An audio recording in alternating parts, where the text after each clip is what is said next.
இயேசு கிறிஸ்துவின் இனிய நாமத்தில் உங்களுக்கு வாழ்த்துக்களை தெரிவித்துக்கொண்டு இந்த நாளும் வேதத்திலிருந்து ஒரு நல் வார்த்தை உங்களிடம் பகிர்ந்து கொண்டு உங்களை ஊக்கப்படுத்த வந்திருப்பது உங்கள் சகோதரர் மோகன் மோசஸ். இந்த நாள் நம்ம வேத பாடத்தின் கீழாக தியானிக்க போகிற தலைப்பு எப்பொழுதும் போல ரொம்ப இன்ட்ரெஸ்டிங்கான டாபிக் தான். என்னோடு கூட நீங்கள் வேதாகமத்தை எடுத்துக்கொள்ளுங்கள். வேதாகமம் இல்லாமல் இந்த காணொலியை நீங்கள் பார்ப்பது உங்களுக்கு அதிக பெனிஃபிட்டாக இருக்காது. வேர்ஸ் பை வேர்ஸ் நீங்களும் கிராஸ் செக் பண்ணி பார்க்கும்போது அது உங்களுக்கு அதிக உபயோகமாக இருக்கும்.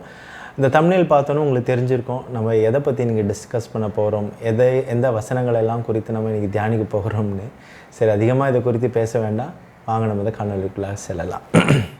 அதாவது வேதாகமத்தை கொண்டு எதிர்காலத்தை கணிப்பது வேறு, தீர்க்க தரிசனம் வேறு. இந்த டாபிக் ரிலேட்டடாக தான் இன்றைக்கி நம்ம பார்க்க போகிறோம். தீர்க்க தரிசனத்தை புரிந்து கொள்வதில் ஒரு சிக்கல் உள்ளது. அந்த சிக்கலுக்கான மூல பிரச்சனையாக இருப்பதை தான் நான் இந்த காணொளியில் உங்களோடு கூட பகிர்ந்து கொள்ள விரும்புகிறேன். அதை விளக்குவதற்காகவும் அதில் உள்ள சூட்சமங்கள் என்ன அதெல்லாம் நம்ம இன்றைக்கி பார்க்கலாம். உபாகமம் 29வது அதிகாரத்தில் இஸ்ரவேலரிடம் மோசே என்ன சொல்லுகிறார் என்று பாருங்கள். உபாகமம் 29வது வசனம்.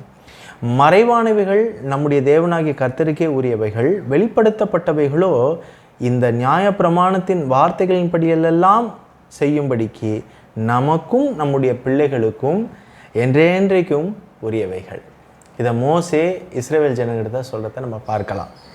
எனவே தேவனுடைய வார்த்தையில் 2 வகையான விஷயங்கள் உள்ளன என்பதை தான் இங்கே மோசே கூறுகிறார். ஒன்று தேவனுக்கு மட்டுமே தெரிந்த ரகசிய விஷயங்கள், மற்றொன்று நாம் செயல்படுவதற்காக நமக்காக வெளிப்படுத்தப்பட்ட விஷயங்கள்.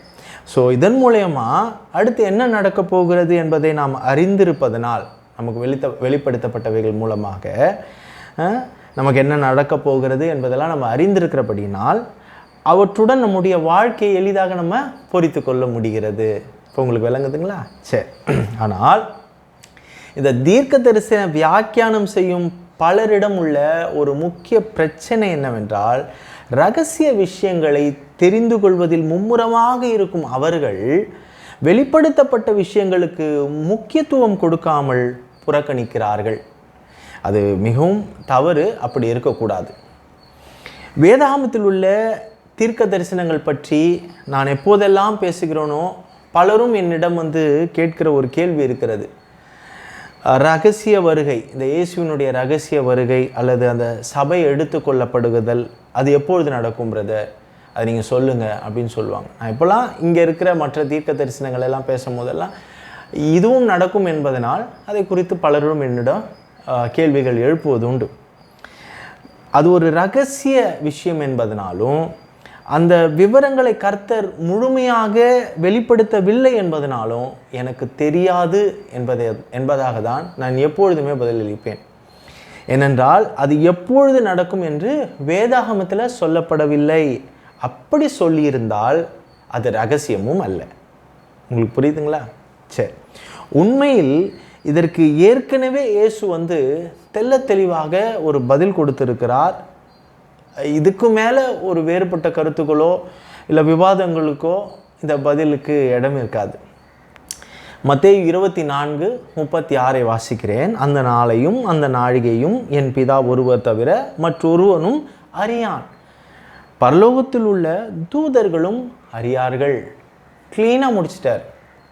எனவே கர்த்தரின் சரியான நேரம் அவருக்கு மட்டுமே சொந்தமானது, யாரும் அறிய மாட்டார்கள் என்றுதான் வசனம் சொல்லுகிறது. அது மட்டுமல்ல, 1 தெசலோனிக்கேயர் 5வது அதிகாரம் 2 சொல்லப்பட்டபடி இரவிலே திருடன் வருகிற விதமாய் கர்த்தருடைய நாள் ஆச்சரியப்படும்படி வரும். வேதம் ஒருபோதும் பார்த்துக்கங்க வேதத்துக்கு முரணாக இருக்காது. ஏனெனில் அது தேவ ஆவியினால் அருளப்பட்டவை. ஆகையால் அந்த நாள் வரும்பொழுது அவிசுவாசிகளுடன் விசுவாசிகளாகிய நம்மளை கம்பேர் பண்ணி பார்க்கும்போது விசுவாசிகளாகிய நாம் அவ்வளோ ஆச்சரியப்பட மாட்டோம் என்று தான் 1 தெசலோனிக்கேயர் 5வது அதிகாரம் 4வது வசனத்தில் சொல்லப்பட்டிருக்கிறது. ஸோ இதெல்லாம் வெளிப்படுத்தப்பட்ட விஷயங்கள். எனவே அடுத்து என்ன நடக்கப் போகிறது என்பதை நாம் அறிந்திருப்பதால் அவற்றுடன் நம்முடைய வாழ்க்கையை எளிதாக பொறித்து கொள்ளுகிறோம். சமீபத்தில் கூட பாருங்கள், சிலர் என்ன சொன்னாங்க, எதனால் இந்த வீடியோ இப்போ போட்டேன்னு கூட உங்களுக்கு தெரியும். சமீபத்தில் கூட சிலர் என்ன சொன்னாங்க, எல்லாம் வைரலாக போச்சு, உலகம் ஃபுல்லாக ஒரு காணொளி செய்திகள், வேத வசனங்களை சுட்டி காட்டி அந்த வசனங்களில் இருந்து எண்களை எடுத்துக்கொண்டு ஏதோ சில கணிதங்களை எல்லாம் மேத்ஸ் அதெல்லாம் செய்து 2025 செப்டம்பர் 23 அல்லது 24 ஒரு குறிப்பிட்ட தேதியை தீர்க்க தரிசனமாக கொடுத்து அதை யூத நாட்காட்டிகளோடு கூட பொருத்த அவர்கள் முயற்சித்தார்கள். ஆனால் அது நடைபெறவில்லை. அதாவது நமக்கு வெளிப்படுத்தப்படாத விஷயங்களை, தேவனுக்கு மட்டுமே தெரிந்த ரகசியங்களை பற்றி ஆராய்ந்து பார்த்து அவர்கள் என்ன பண்ணாங்க, தோல்வியை தழுவினார்கள். இது அவர்களுடைய சொந்த முயற்சி என்பதே உண்மை. இதை குறித்து நான் ஏற்கனவே 2 வாரங்களுக்கு முன்பாக ஒரு காணொளி பதிவிட்டிருக்கிறேன். நீங்கள் வேணால் கூட நீங்கள் போய் பார்க்கலாம். ஆனால் இயேசுவின் ரகசிய வருகை என்பது நிச்சயம். லூக்கா 12வது அதிகாரம் 39 40 வசனத்தில் சொல்லப்பட்டது போல, ஆயத்தமாக இருக்க வேண்டும், நினையாத நேரத்தில் மனுஷகுமாரன் வருவார் என்றும் 1 கொரிந்தியர் 15வது அதிகாரம் 51 52 வசனத்தில் சொல்லப்பட்டபடி, ஆயத்தமாய் உள்ளவர்கள் ஒரு இமைப்பொழுதிலே மறுரூபமாக்கப்பட்டு எடுத்துக்கொள்ளப்படுவார்கள், மற்றவர்களெல்லாம் கைவிடப்படுவார்கள் என்றும், தேவனால் வெளிப்படுத்தப்பட்ட இவைகளெல்லாம் நிச்சயம் நிறைவேறும். இதில் சந்தேகமே வேண்டாம். உறுதியாக இயேசுனுடைய ரகசிய வருகை அந்த சபை எடுத்துக்கொள்ளப்படும், அதில் சந்தேகம் இல்லை. ஆனால் அது எப்பொழுது நடக்கும் என்பதுதான் யாருக்குமே தெரியாது. தெரிந்து கொள்ள முயற்சிப்பதும் தவறு. அப்போஸ்தலர் 1வது அதிகாரம் 7வது வசனம் சொல்லுகிறது, அதற்கு அவர், பிதாவானவர் தம்முடைய ஆதீனத்தில் வைத்திருக்கிற காலங்களையும் வேளைகளையும் அறிகிறது, உங்களுக்கு அடுத்ததல்ல என்று வேதம் சொல்லுகிறது. புரிந்து கொள்ள வேண்டும்.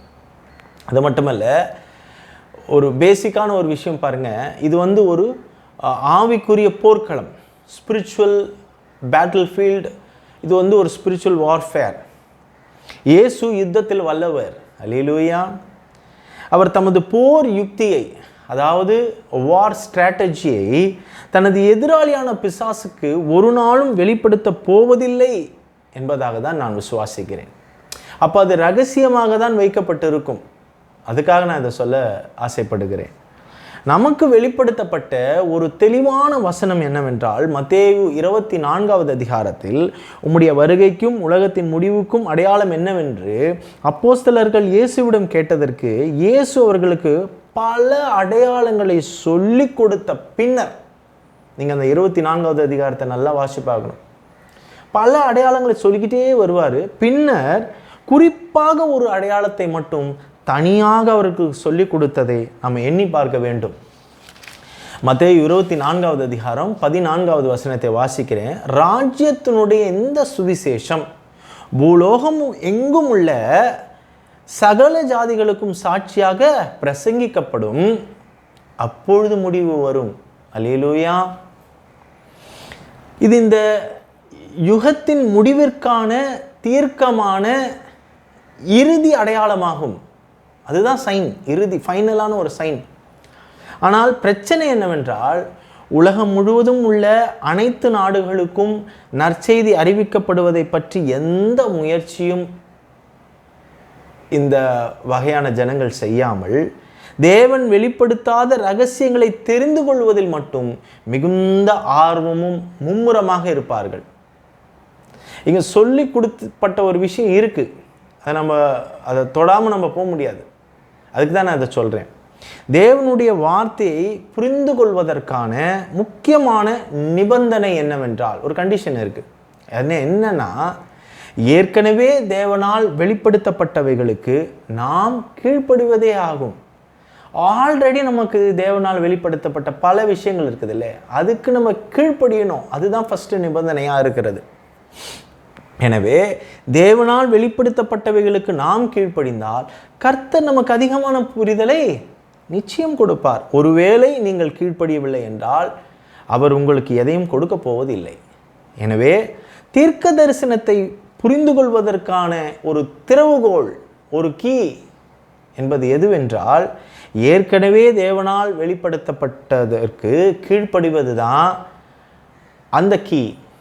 அதை நான் நம்புகிறேன் கிறிஸ்துவுக்குள்ளாக. அல்லேலூயா. ஆனால் இவர்கள் என்ன செய்கிறார்கள்? எல்லா தேசங்களுக்கும் நற்செய்தியை பரப்புவதில் நீங்கள் ஈடுபட்டு உள்ளீர்களா? இப்போ நம்ம அவங்கள போய் கேட்குறோன்னு வச்சுக்கோங்களேன். மாறா அவங்க என்ன சொல்லுவாங்க தெரியுங்களா? இல்லைங்க, நாங்கள் தீர்க்க தரிசனங்கள் ரகசியங்களை கணித்து சொல்லுகிறதுலேயே எங்களுடைய வேலை போயிடுது அப்படின்வாங்க. எது முக்கியம், எது அவசியம்? அதுதான் என்னுடைய கேள்வி. வெளிப்படுத்தப்பட்ட தேவனுடைய வார்த்தைக்கு கீழ்ப்படிவது தானே. இந்த இடத்தில் அப்போஸ்தலர் பவுல் சொன்னதை நான் சுட்டி காட்ட விரும்புகிறேன். ரோமருக்கு எழுதின நிருபம் 11வது அதிகாரம் 25வது வசனம் பாருங்க. மேலும் சகோதரரே, நீங்கள் உங்களையே புத்திமான்கள் என்று எண்ணாதபடிக்கு, பாருங்க, ஒரு ரகசியத்தை நீங்கள் அறிய வேண்டும் என்று இருக்கிறேன். அது என்னவெனில், புறஜாதியருடைய நிறைவு உண்டாகும் வரைக்கும் இஸ்ரவேலில் ஒரு பங்குக்கு கடினமான மனது உண்டாயிருக்கும். யூதர்களை பற்றி பேசுகிறாங்க பாங்க நல்லா. அதாவது புறஜாதியினரின் முழு எண்ணிக்கையும் வரும்பொழுது இஸ்ரவேலர் அனைவரும் ரட்சிக்கப்படுவார்கள். அல்லேலூயா. ஒருவேளை நீங்கள் எல்லா இஸ்ரவேலும் ரட்சிக்கப்பட வேண்டும், அப்படி அவங்க ரட்சிக்கப்படுறதெல்லாம் நாங்கள் பார்க்கணும் அப்படின்னு நீங்கள் விரும்புகிறீங்கன்னா, நான் அதாவது இந்த கணித்து சொல்லுகிறவர்களை கேட்கிறேன். முழு எண்ணிக்கையிலான புறஜாதியினரையும் கிறிஸ்துவனிடம் கொண்டு வருவதில் மும்முரமாக செயல்படுங்கள். ஏனென்றால் அது நடக்கும் வரை அனைத்து இஸ்ரவேலரும் ரட்சிக்கப்பட மாட்டாது, ரட்சிக்கப்படாது. அந்த ஒட்டுமொத்த இஸ்ரவேலும் ரட்சிக்கப்படாது, இல்லைங்களா? 2 பேதுரு 3வது அதிகாரம் 9வது வசனத்தை நான் வாசிக்கிறேன். தாமதிக்கிறார் என்று சிலர் எண்ணுகிறபடி கர்த்தர் தமது வாக்குத்தத்தத்தை குறித்து தாமதமாக இராமல் ஒருவரும் கெட்டு போகாமல் எல்லோரும் மனம் திரும்ப வேண்டும் என்று விரும்பி நம்மேல் நீடிய பொறுமை உள்ளவராக இருக்கிறார். அதை நம்ம மறந்துடுறோம். இப்போது மனம் திரும்பாதவர்களின் ரட்சிப்புக்காக கர்த்தர் கிருபையாக பொறுமையாக இருக்கிறார் என்பதாக தான் நம்ம புரிந்து கொள்ள வேண்டும். இதை எதற்காக சொல்லுகிறேன் என்றால், தெளிவாக தேவனால் வெளிப்படுத்தப்பட்டதை கடைபிடிப்பவர்களுக்கு வேதாகமம் அர்த்தமுள்ளதாக இருக்கிறது. அதை தான் நான் சொல்ல வருகிறேன். கடைசியாக தேவஜனமே, நான் ஒன்றை சொல்லி நிறைவாக இதை முடிக்கிறேன். நமக்கு புரியாத விஷயங்களை பற்றி கவலைப்பட வேண்டாம். தேவ ரகசியங்களை துருவி தீர்க்க முயற்சிக்க வேண்டாம். அது நம்மளுடைய காரியம் அல்ல என்று வேதம் சொல்லுகிறது. அதே சமயத்தில் நமக்கு வெளிப்படுத்தப்பட்டவைகளின் அடிப்படையில் நிச்சயமாக செயல்பட வேண்டும். அப்படி செயல்படும் போது நம் தேவைக்கேற்ப கர்த்தர் நமக்கு நல்ல ஒரு புரிதலை தருவார் என்பதே என்னுடைய சொந்த அனுபவம். ஆனால் நீங்கள் ஏற்கனவே வெளிப்படுத்தப்பட்டதை கடைபிடிக்காமல் கர்த்தர் உங்களுக்கு மேலும் ஏதாவது ஒரு வகையில் எனக்கு நிச்சயமாகவே புரிதலை தருவார் என்று நீங்கள் எதிர்பார்த்திருந்தால் நிச்சயமாக நீங்கள் தோல்வியில் தான் தழுவீர்கள். அவர் நிச்சயமாக அதை செய்ய மாட்டார் என்றே நான் விசுவாசிக்கிறேன். ஆகையினால் சொல்லப்பட்டவைகள் நமக்கு வெளிப்படுத்தப்பட்டவைகள் இருக்கிறது, தீர்க்க தரிசனங்களாகவே. இது நிறைவேறும் பொழுது அது நடைபெறும், அப்படியெல்லாம் இருக்குது. அப்போ அது சீக்கிரம் நடைபெறணும்னு நீங்கள் நினச்சிங்கன்னா அப்போ இந்த வேலையில் நீங்கள் மும்முரமாக இருக்கணும், அதுதானே அர்த்தமாகுது. ஸோ இதை விட்டுட்டு நீங்கள் அந்த அந்த அந்த அந்த அந்த கணக்கெல்லாம் போட்டு அது எப்போ நடக்கணும் அதில் மும்முரமாக இருக்கிறத விட நீங்கள் இதில் மும்முரமாக இருக்கலாம் என்பதுதான் கருத்து. இதனால் என்ன ஆகுது? பலர் கிறிஸ்துவை விட்டு விலகி போகக்கூடிய சூழ்நிலை வருகிறது. அப்புறம் சிதறடிக்கப்படுகிறார்கள், மக்கள் பீதியில் இருக்கிறார்கள். இதெல்லாம் தேவையில்லாத ஒரு விஷயம் இல்லைங்களா? இயேசு அவர் சொன்ன மாத்திரமே எல்லாத்தையும் செய்திருக்கிறார். அந்த வேதாகம் முழுவதும் ஒரு இடத்துல கூட அது நடைபெறாமல் இல்லை. அதுவும் தேவனுடைய திட்டத்தின்படி அந்தந்த வேலைகளில் அப்ராக்சிமேட் அப்படி கரெக்டாக நடந்திருக்குது. ஸோ இதுவும் நடக்கும். ஸோ இதுக்கான கேள்விக்கு விடை இதுதான். இனிமேலும் பார்த்தீங்கன்னா பலர் இதை குறித்து கவலைப்படக்கூடாது.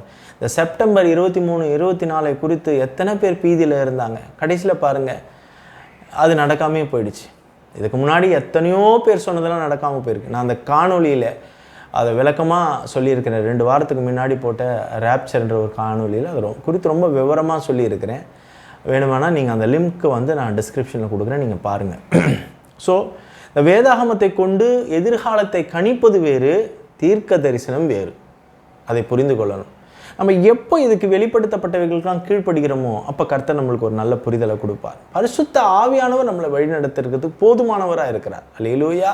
அதை சொல்லி நான் நிறைவு செய்கிறேன். கர்த்தர் இந்த அருமையான நேரத்தை கொடுத்ததுக்காக கூட நான் தேவாதி தேவனை இயேசுவின் நாமத்தில் ஸ்தோத்தரிக்கிறேன். ரகசிய வருகைக்காக காத்து கொண்டு இருக்கும் இந்த மணவாட்டி சபை நிச்சயமாக மணவாளன் இயேசு கிறிஸ்து அழைத்து போக வருகிறார். ரட்சிக்க விசுவாசிக்கிற நாம் யாவரும் சேர்ந்து சொல்லுவோம், மாரநாதா, ஆமென்.